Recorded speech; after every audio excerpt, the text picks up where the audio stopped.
Hi, everyone. Welcome to Art and Talk. Thank you so much for being with us today. I'm Leslie Sue, the host for Art and Talk.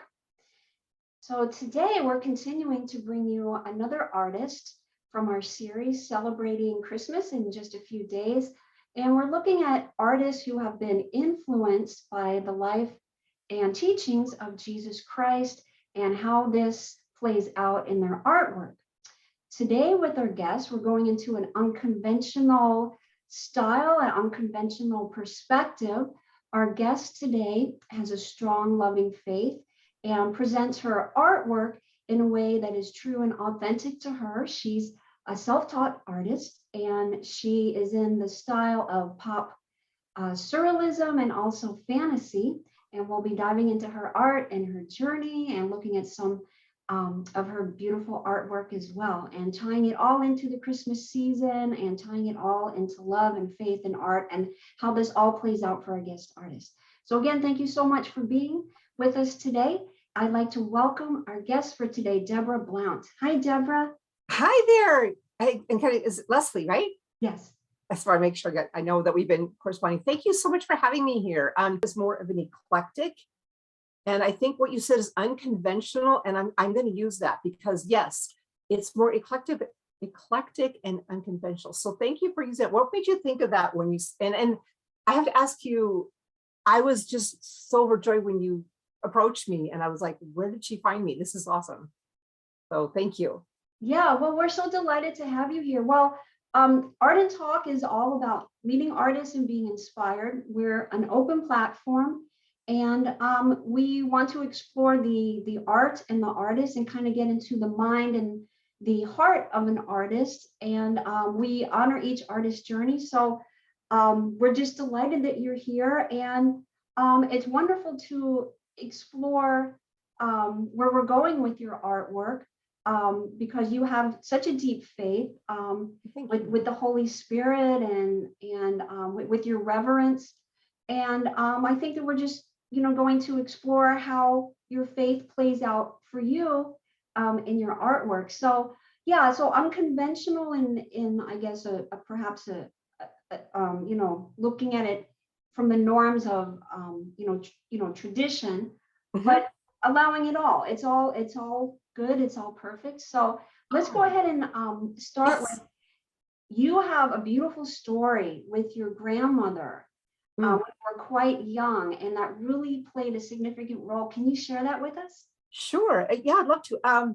I used to draw a lot with my grandma, and she used to write poetry. She didn't draw a whole lot, but I remember I was drawing one day, and I asked her, Grandma Bobby, I asked her, where did I get my talent? I'm thinking like from your father or your mother or some of that. And she stopped and she looked at me. She said, from God, honey. And I'm like, and I was looking at the drawing that I did, and it was a horse because I love horses.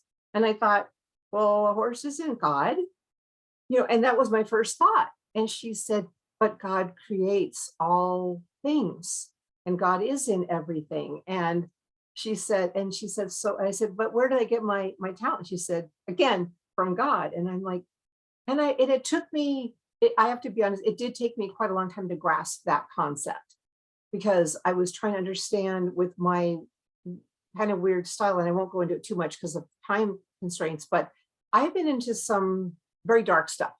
Um, and I am grateful by the by the grace of Jesus Christ. He has delivered me from that stuff. And I'll get emotional if I get into much, but my art has reflected that throughout the years. And it's been a lot of changes. And I thought, if God gave me this gift, how come some of the stuff has been really dark? And it's like, it's a catharsis for me. It gets that out. And then I was talking to a friend of mine. He said, I don't think you can go back to that dark stuff that you used to do. I don't think that's there anymore. And he's right, because now I do things that are more like pop surreal and fantasy and my horses. And so I guess, like you said, I'm not perfect. I'm a mess. I told Jesus that every day, Jesus, I'm a mess, but here I am, work with me. And how can I, what can I draw that it's not, I can't think of my word, to show you my love for you. And it basically, it's just be myself and be who I am. You know what I mean? And sometimes There's that one drawing that I did that was truly, truly from the Holy Spirit. You have that one, I think. And I literally just picked up my watercolors, and I've never done anything like it. And it was like, when it was done, I got chills.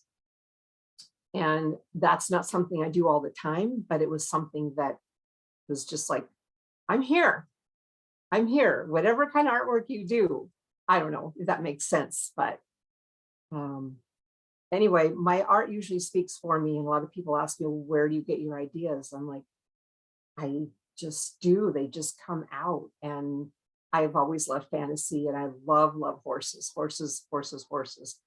And then I started doing more pop surreal stuff that's kind of a little bit different, has a little bit of a, eclectic side to it, but it's not, I don't think of it as dark. I think it was just kind of funny and something that's a little odd, maybe a little off, if that makes sense. And so when my grandma said, you got your gift from God, I still sometimes struggle with that, I'd be honest with you, because it's like, how could God, why don't I draw more things that are traditional? I don't know. It just, whatever comes out, does that make sense? Yeah, yeah, absolutely. First of all, I love your innocence and your sense of play and just, you have such an openness that, is really evident. And I think that it's just really beautiful that you just allow and have allowed yourself to just be your true authentic self and see God in all, in everything. And then it doesn't have to be in a conventional way. And art is, just this whole wide open field of potential, and it doesn't have to be in one specific category. And you found how it works for you. You perfectly summed up. And it's when I try to do something else, I realize that I can't. And it's almost like I can hear, like, okay, you know what you do best, so do that. And maybe you could reach out to somebody who maybe they've been down an interesting path or a different path, or maybe they feel a little bit cast out or a little bit different, like they don't fit in or don't belong. And I felt like that many times. And I hope that my art reflects that. And maybe it could maybe reach out to someone who's questioning, like, maybe, I don't know, I'm kind of feeling, this pull towards Jesus Christ. And I would say, follow that. And it doesn't mean, yes, there's a narrow path. Yes, but it doesn't mean that you can't have fun and play along the way. You know what I mean? And so just open yourself to who you are and be true to yourself and God, of course. Yes, yeah, absolutely. And I find that interesting. At 5, you're drawing horses, because what a challenging form to tackle at such a young age. Well, that was the thing. And thank you for that. They didn't quite look like a horse too much, but that was when, and I thought everybody could draw. And I thought it was not a big deal. I thought, well, everybody can draw. What's the big deal? And my grandma said, I know, everyone has a different gift. And as I grew older, and somebody said, where'd you learn how to draw? And I'm like, from me. I mean, it's just, I've evolved over, and I will be honest, I just turned 63 in November. And when I used to teach art, I would tell the kiddos that art is, it's not something you can put in a box. The same thing with our age. Our age is not relevant of who we are. It is just a stepping stone. But anyway, because a lot of people say, oh, I'm too old for this, or I'm too young for this. And I say, no, you're not. Be what you want to be. So when I started drawing when I was 5 or 6, to me, it was nothing special. It was just something that I did. And my grandma said, you traced that. And I said, no, Grandma, I didn't trace that. She's like, but it looks, and I showed her the picture that I drew for, and she says, wow, you're right. They're not exactly the same, but they were so similar. She thought I traced it. And I was almost in tears because she thought I traced it. She's like, I'm so sorry, honey. So anyway, I think that was just my gift, and I'm very grateful to be blessed with that. And I thank God every single day for that blessing, because if I didn't have my creativity, I don't know where I'd be. Yes, yes. Let's go ahead and pull up a video and show everyone a selection of your eclectic art gallery. It is weird. Let's go ahead and take a look. Okay, thank you. Just a second and get that pulled up. I love your background. Oh.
Wow. Wow.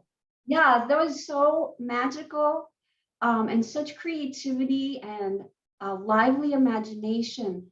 Talk to us more about your art and your creativity, and talk to us also about your creative processes as well.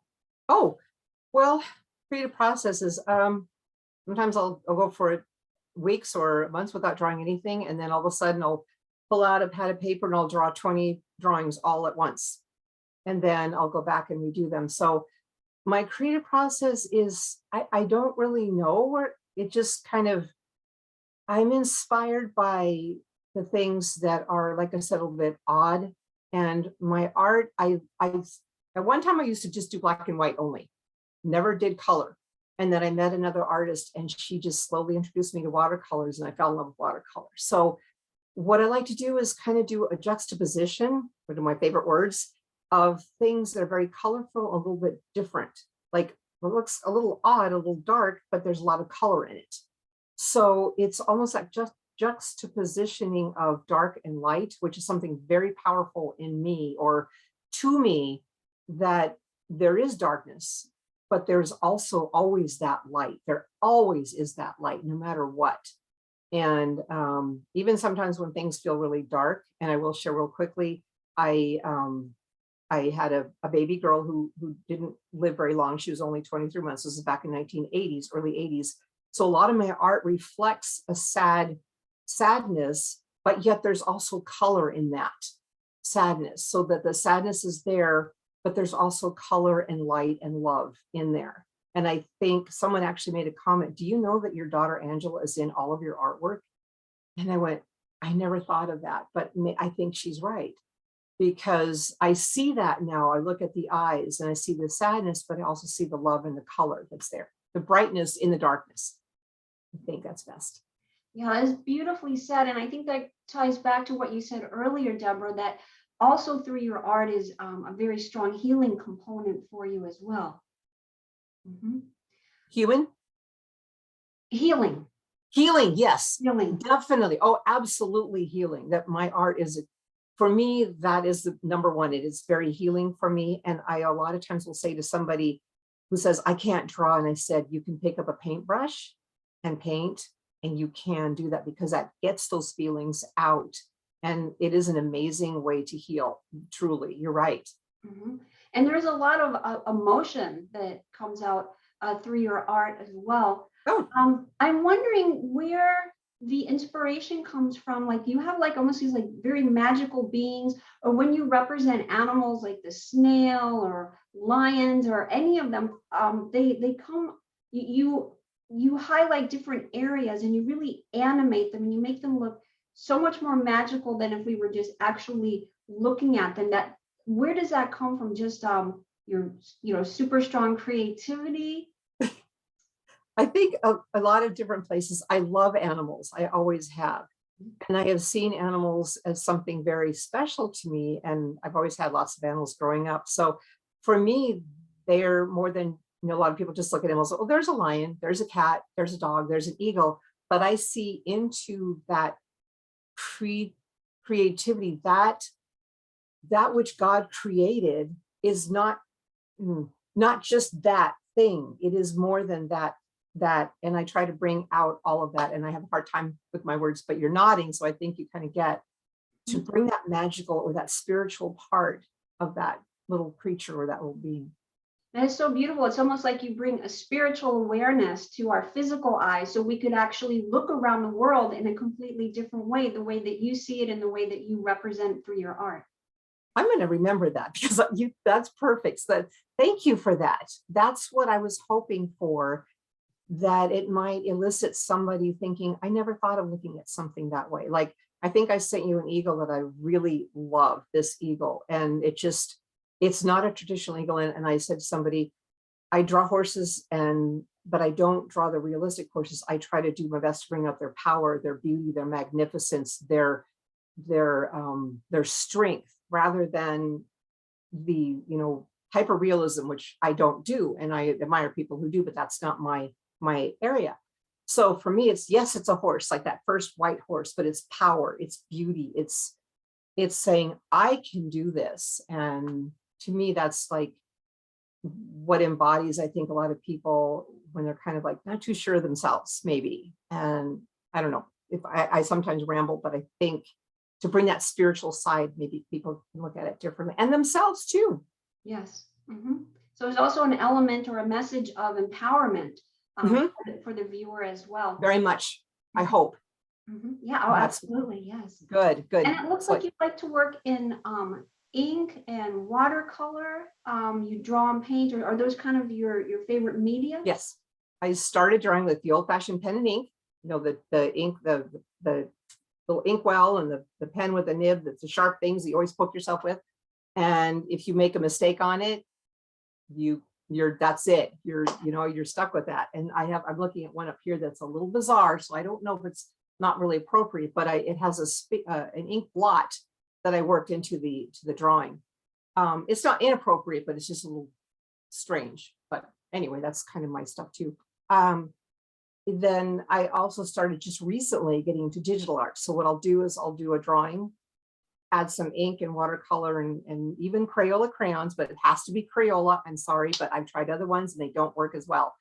And then I'll put it into my digital tablet and I will like enhance that and kind of add, and it is amazing how it makes it pop even a little bit more. So, but I still love my pen and ink.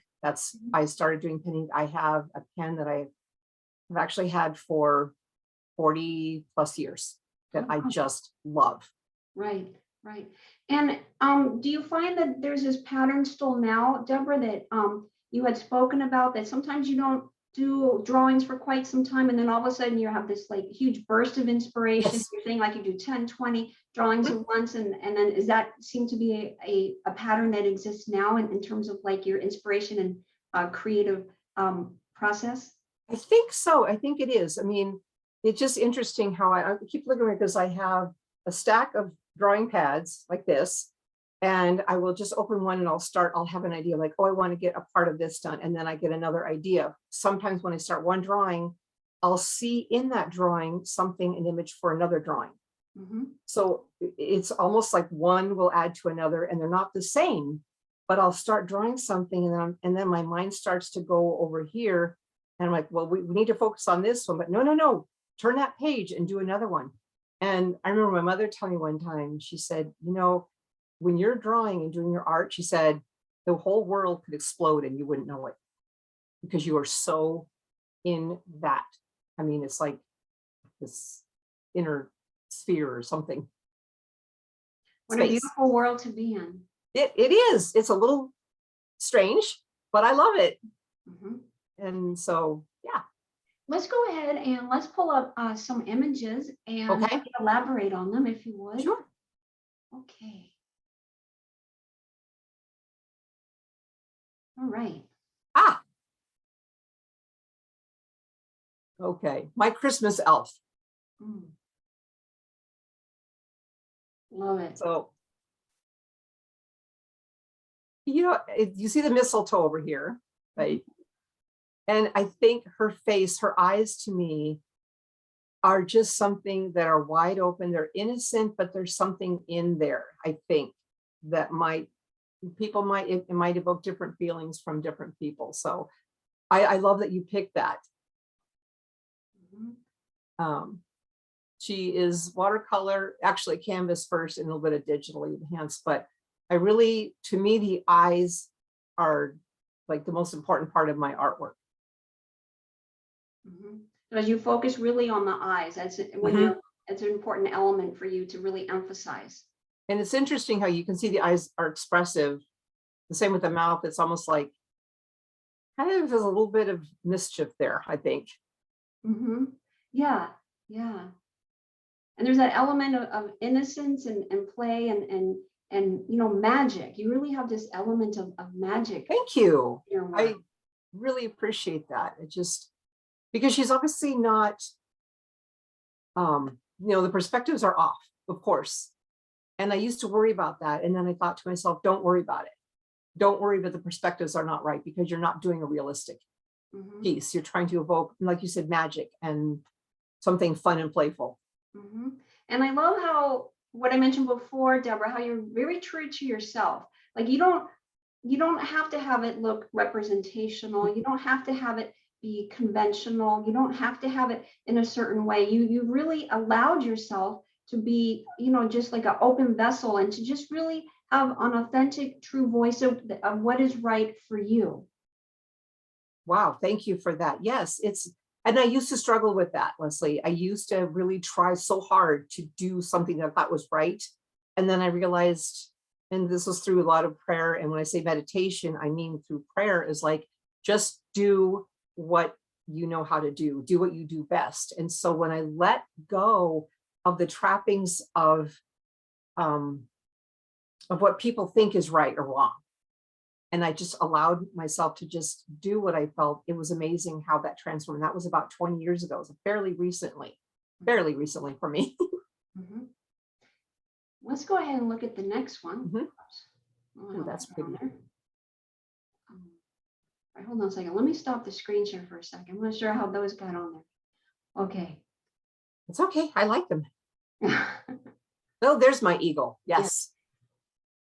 So this one I did at the beginning of this year, and I was feeling a lot of anxiety, a lot of, well, anxiety, I guess. But then all of a sudden I was looking at eagles because, I live in Eastern Washington and I live along the Columbia River, and I see eagles there all the time. I'm bald eagles. And there was one day that I saw one that was, I mean, as close, like about 10 feet away. It was that close to me. And it was truly awesome, awe-inspiring. And we just stood there and stared at each other for, I don't even know how long. And then finally he flew away.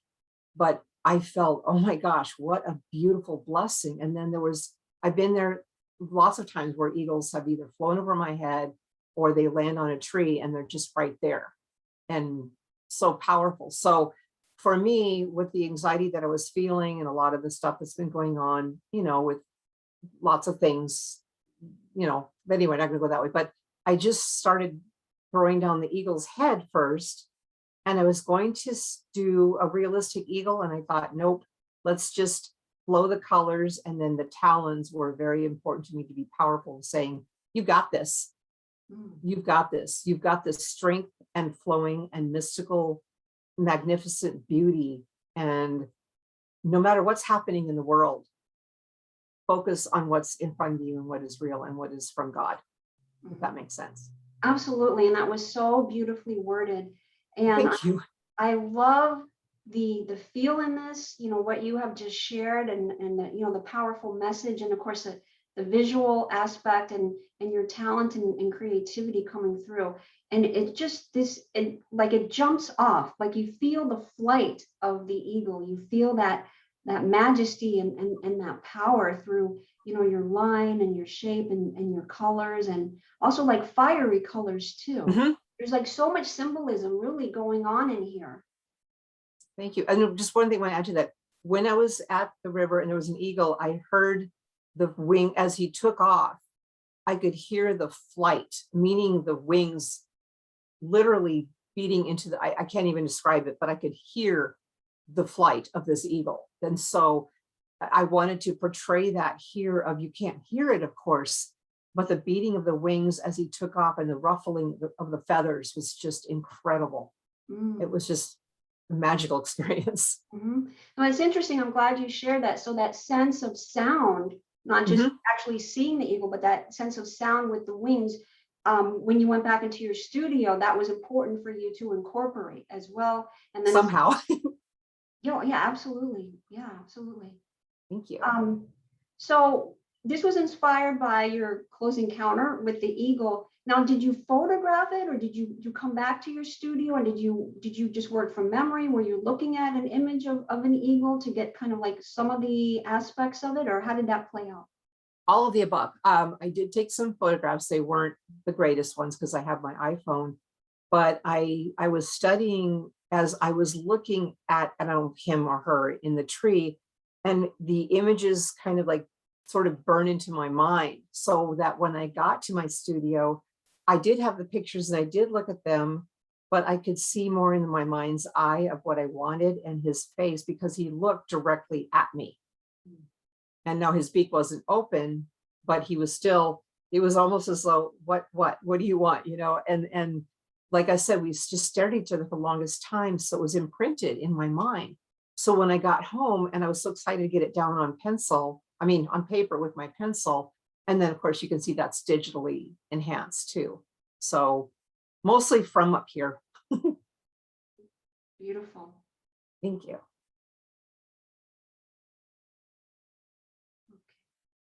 Oopsie. Oh, Let's go oh, back. yes. Okay. Colorful. So I love horses, as I've said. And I thought, why not add wings and a unicorn and the bubbles? And so this was a pen and ink, black and white originally.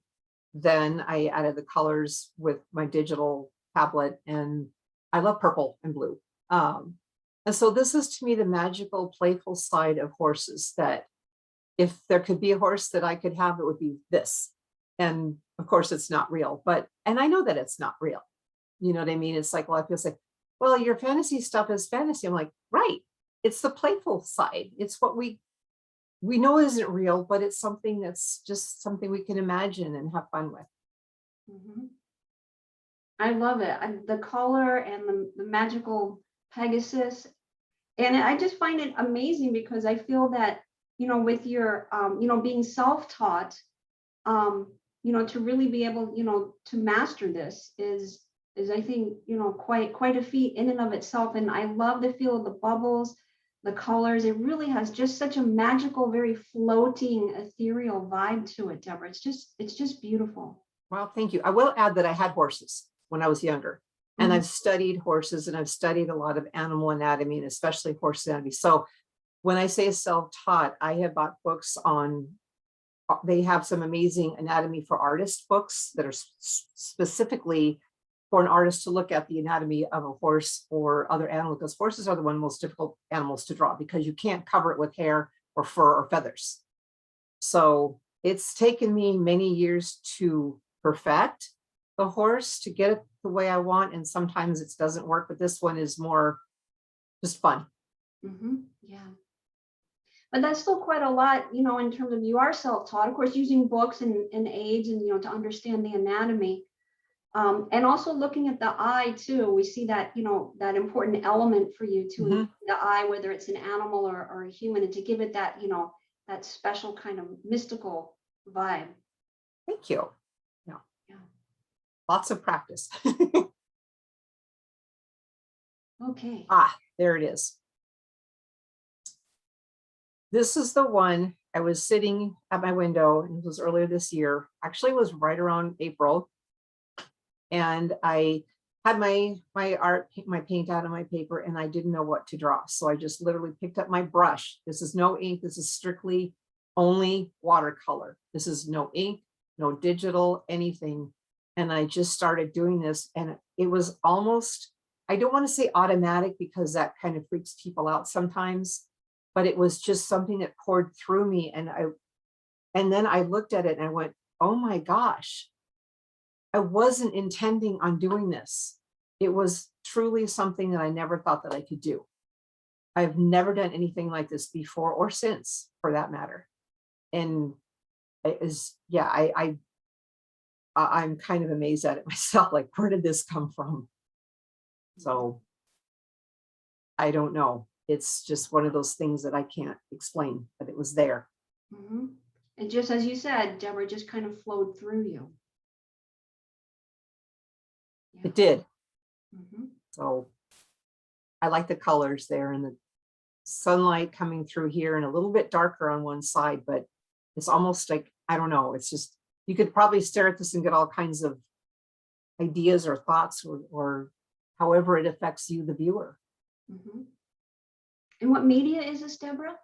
That is just watercolor. It's watercolor. Yeah. No ink, pencil, nothing. I mean, that's why it was, to me, truly amazing, because I've never done anything just with watercolor, just literally just that, without any pre-planning. Mm-hmm. Mm-hmm. Doesn't happen very often. It's beautiful, so magical. Thank you. All right.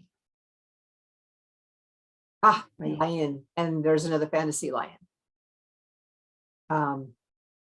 Of course, King of Kings is the first thing that I was thinking. And these were done earlier in the year when we were kind of on lockdown a little bit. Things were a little bit, a little bit off. Okay. You can't really do the things you're usually doing.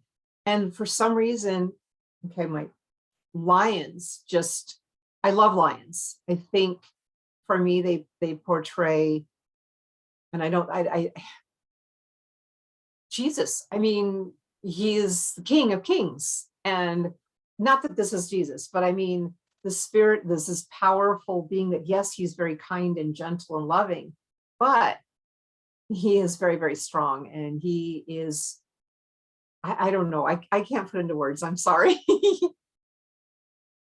It seems like there's also this power inside you that comes out through your art. Looking at the lion and also kind of the eagle too. They both had their mouth open. They both, their hands, paws, claws, Oh, were in similar, positions. And it all seems to, in these particular images, really denote a sense of power and empowerment. And that was one of the messages you alluded to earlier, that's something that, you hope that the viewer also experiences as well. I think you have a wonderful, beautiful way of summing up the things that I cannot say visually, because when I think in pictures. So when somebody talks to me, I see the images in my head. And so maybe that is true, because sometimes we've all felt depressed, or we felt like we didn't have our voice. And I think actually you just brought up an interesting point. The last 2 years, I have really found my voice, and I'm no longer afraid to show it, however that may be. And if it offends some people, then it's going to offend some people. If it affects people and they go, wow, I can really resonate with this. This is obviously not a correct lion. I mean, it's not realistic, but we know that it's a lion, or it portrays that lion's spirit, or that feeling of strength and power that says, hey, you know what, whatever's happening to you, you've got that strength inside of you. So thank you for helping me with my words, Leslie. Yeah, and also going back to what you were saying, Deborah, was also kind of experiencing the lockdown that everyone was experiencing. And so that's interesting that it's almost like, in a way, it feels in a sense, like the phoenix rising above the ashes. Like feeling that sense of freedom, but yet what's going on externally is different. But your whole inner landscape, your whole inner world, your whole artistic world is experiencing something else, and then you beautifully express it. Thank you. Interesting, real quickly, when you say phoenix, that is one of my favorite images. And I have a phoenix that I call a phoenix rising that I did. That has always been something that is very powerful to me, that I think you can see here, and definitely with the eagle, like you pointed out too. So that's that resurrection, that rebirth, that joyous power of, coming out sort of thing. Yeah, absolutely. All right. Like the eyes on that one too. Yeah, there's my eagle. And they kind of have similar colors, actually. Yes. I just realized that. Mm-hmm. There's a unicorn, Pegasus. And now what did you name this one? That's one thing we didn't mention. Oh, you're right. I didn't. I don't have a name for it, actually. I don't know. Some of them, some I have names for right away, and I don't have a name for that one. That kind of leaves it nice and open by not having a name. It like just leave it up for interpretation. It's very compelling. Yes, I think so, Leslie. It's like, if I were to title that, it might constrict it. No, that's not the word. To limit whatever it might be to a viewer. So if I title it something, they might say, well, I thought it was something else, but okay, I guess it's that. Mm-hmm. So if by leaving it untitled, and just when I look at it, I just see lightness, and that's the only thing I could think of. And that could mean so many things to different people too. So yeah, that one would just stay untitled, and I leave that to the viewer. Yeah, very deep and very profound. Thank you again. I Actually very, very pleased with that one too. It doesn't look like something I did, Okay. but I did. All right. I'm going to go Thank ahead you. and stop the screen share. I found what was very interesting what you said, Deborah, when you said that you found that in the last 2 years, you really kind of honed in and found your artistic voice. Mhm. So it's been quite a journey, as I think it is, for most of us. Yes, yes. And, I mean, like I said, I've been drawing for the better part of 50 years and I've never stopped and I don't ever intend on stopping. And somebody said, well, you're 63. And I'm like, so, it's like, oh, so what I said to somebody, so when I was teaching, so I said, art is abstract and so is age. Age is only what we give that number to, but to me, I feel like I'm just getting my new voice. So I'm just starting out. And, I always reach out to people who say, oh, I can't draw or I can't paint or, oh, I wish I could do that. And I just came across a young lady today at the store and she said, oh, I wish I could draw or paint, but I can't. And I looked at her and said, yes, you can. Pick up that paintbrush or pick up that. I don't care if you scribble, if you doodle. I can't tell you how many of my art has started with a doodle. Literally just, I like when I'm in a meeting, I can't sit still. So I've got to have a paper and a pencil. And some of my artwork has started with doodles in meetings when I'm supposed to be paying attention. So, but yeah, my voice, I think the last 2 years, I really have found my voice and I'm not afraid to share it any longer. And I was. Mm-hmm. So. And that's a really beautiful, strong, empowering place to be. And you touched upon so many things, but I'm wondering if there's any other advice, Deborah, that you would be able to provide. Perhaps someone is watching this who may be an artist, may not be an artist, but finding one's true voice in whatever their calling is, whatever their passions and their interests are, whether it's art or something else. You've broken so many societal norms and conventions, and Yes. and that's so beautiful, and it really is opening and Thank free. you. So if someone's watching this and they're maybe struggling a little bit to find their authentic voice, and again, it is a process, but you have really, landed and solidified it and really, moved away from things maybe that you were shown or taught or things in this world and said, well, hey, wait a minute, my voice counts, my voice has merit, my art has merit, and it's true to me, it's true to myself. So someone's watching this and maybe they're not quite there yet, but they want to have that authentic voice. Maybe they do have some fears of how they might be looked at, family, society, community. How would you direct them? I appreciate that question. And actually, I love to teach, and I'm hoping that I can do that again via Zoom and videos. I would love to do that, reach out to as many people.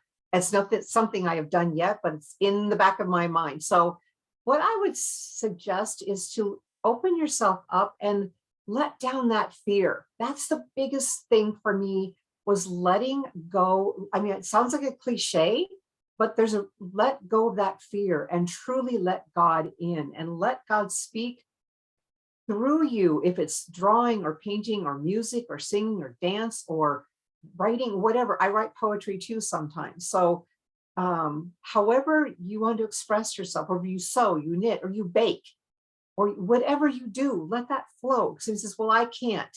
And when I hear that, because I've been teaching for about almost 10 years to kids, when I hear I can't, I look at them and say, yes, you can. It's that voice in your head that's telling you that you can't, or somebody else told you you can't do that. I was very fortunate that my family, my parents, everyone around me was very supportive, but some people don't have that support. I would love to be able to help that support and say, let go of those fears, drop the fears when you can. And I know it's a struggle. Believe me, I know it's not. I know it's easy for you to say, yeah, but it took me years and years and years to do that. And so once you do that, it's amazing, truly amazing what you can open up. Mm-hmm. That was so beautifully worded, and I appreciate you sharing that. And it's so, as you said, it's letting go, and it's letting go of those fears and not being concerned how someone's going to look at That's it. you. And it's just that, that payoff is that sense of freedom, and opens the door to innovation and creativity. and the truthfulness of who we are. So how beautiful that you have actually, conquered this in Thank such you. an amazing way, through your inner self and through your artwork. Thank you. And you have a beautiful way of adding to what I would like to say. So yes, is to not be so worried. I used to always have this like little imp, little looking over my shoulder and say, oh, that's not right. That hand's not right. That finger's not right. And I finally just said, you know what? Get out of here. I don't need you. But it took me many years to get to that. Yeah. And all I can say is to keep drawing no matter what, or keep, like I'm from the 70s, so keep on keeping on, and never allow those other voices, whether internal or external, to tell you that you can't. So Hmm. yeah, Yeah, thank you. that's great. Oh, I love that. So you hear that voice, which we Just all go, hear. get out of Right, here. right, dish it. Yeah, right. Absolutely. Yeah. And I've even drawn little imps like that, like, yeah, get out of here. Hmm. So thank you so much, Leslie. Yeah. We have just a few minutes. I just want to ask you another question because I'm Uh-huh. interested, because you really have this fervent, very lush, um, creative, mind and heart and expression. When you're actually creating and you're in your studio, um, are there any, like when you step into your studio, step into that space of Mhm. creating, do you just kind of get in there and start? Are there any, I always like to ask artists, are there any rituals that you like to kind of Ah, go with? Is there a certain way that you like your studio space to be that kind of like works for you? Anything you like around silence, or is it music? Is there, lots of light? What works for you? I get appreciate that. And you probably see me looking around here because my studio is my little room that I'm in right now. And I have things. I love dolls. I love to collect dolls. I have some dolls that are Madame Alexander dolls that are about 40 or 50 years old. They inspire me. I mean, just by looking at them. I have some different items. I love books. I love poetry. I love music. And I do listen to music, and I listen to all kinds. I listen to jazz, classical, traditional Christian music. Yes, from the 70s, because I'm a 70s kid. But not a lot of 70s stuff, but a lot of instrumental. And I love, I grew up with classical and jazz because of my father. And so sometimes I'll get some music on and it will just start to put me in kind of a zone.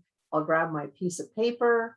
Actually, I hope you can see this. Okay, I tried to do this before, but this is, I don't know why my viewers not, oh, you know what? I know what it is. My background is faded. So that's what happened. Anyway, I will put on music and I'll just, oh, over to my right, I have a shelf that has all of my pencils, all of my pens. I literally have hundreds of markers. I am not kidding. And it's like, I don't need more markers. Oh yeah, I do. So they're all there so that when that feeling hits, my ritual is to just come in here, turn on the lights, get my studio set up, my paper, my pens, and just kind of listen to music and start kind of, it's almost like spacing out, but it's not. It's just kind of getting there or just picking up. Or, oh, one other thing I'll do is when I'm not feeling creative, I will look at old drawings. I will look at the drawings that I've done before, and that will inspire me to do something else. So a lot of times people say, I'm in a dry spell. I'm like, oh, I hear you. So here's what you can do. Take out some of your old artwork that you've done before and go through them, and just go through every single one, look at them, study them, see what you like, what you maybe don't like. And I will guarantee about 9 times out of 10, it's going to prompt you to do something new and different. So that's my kind of my ritual. Okay, let's get those old drawings out and take a look at them. Yeah, yeah, that's So wonderful. thank you. Oh my gosh, this was so much fun. We do have to wrap the show up, Deborah. I just want to say, how much I admire, such bravery to, step into your own and to be true to your authentic voice, and not let, you know, anything external, really drive you into creating or being something that is not you. I want to just let you know how much I do Oh my honor that. gosh. Thank you. Yeah, you're welcome. That would be my last thing to leave everybody with is be true to yourself, honor yourself. And yes, let your voice speak out, because I know a lot of people have been through a lot of different things that are not fun. And so allow that inner voice to come out, and it'll be amazing how enlightening and kind of just lifts your spirits up. Yeah. So thank you again. And hopefully I'll be able to get some kind of an art something going, and we'll see what happens next year. I don't know. Yeah. Thank you. Yeah, you're welcome. Well, stay in touch with us. We'll be interested to see the direction of your art going on now that you have real strong, solid voice and kind of fearlessness and Yes. how you want to express yourself. And let us know how we can stay connected with you, your social media links. And Okay, I will, because I'm actually more or less retired now. So I have the whole world opening up to me to say, okay, God, what would you like me to do now? Mhm. You know, and so maybe he would like me to reach out to artists who are struggling or people who think I can't draw. And those are my favorites. Mhm. So Can you share with us your social media links now, like your Facebook page and websites? my Facebook page is what is it? I think it's Deborah N. DeborahAnn, and it's artiste with an E on the end, ARTISTE, because there are lots of Deborahs. It was a very popular name for a while. And so I added the E on there. So Deborah Ann Artiste is my Facebook page. Please feel free to reach out to me there. I think I have it set at public. So, you know, drop me a line, drop me a message. Let's see what else I have. Well, an Etsy store, but that's for something else totally different. So that's for some other time. But mostly my Facebook page is the best place to get in touch with me there. And I think you reached out to me there in a message. And if I don't see it right away, I'll get to it as soon as I can, I promise. Deborah, thank you so much for being our guest today. Thank you. And helping us have the courage to break through conventional norms. Yes. And just be ourselves. And thank you for your bubbliness and your beautiful art and creativity. Thank you so much. Thank you, Leslie, for your beautiful show. And thank you again. I'm going to remember these words, go and write them down so I can remember them because they really sum me up. Thank you. Have a very wonderful Merry Christmas to you and yours, and everyone out there. Merry Christmas and Happy Holidays. Thank you. Beautiful. Merry Christmas to you and your family. Thank you.